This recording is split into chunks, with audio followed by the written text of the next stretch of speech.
Okay, hello everyone. Ah, Topic nato karon is sintomas ng ulcer. So, una, gastric ulcer. Naatay tulo ka klase nga ulcer. Gastric ulcer mao ni ang sakit sa itaas sa bahagi ng tiyan. Burning sensation, pagkawala ng gana sa pagkain at pagsusuka. So kung wala na gana nato sa pagkaon mga kahigalaan, mao ni ang sintomas nga naa na tay ulcer. Ikaduha nga klase nga ulcer, duodenal ulcer. So mao ni ang sakit sa kanang bahagi ng tiyan. Burning sensation, pagkawala ng gana at pagsusuka. Wala gihapon gana og nagsusuka.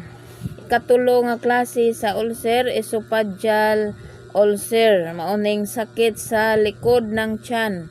Burning sensation, pagkawala ng gana, pagsusuka.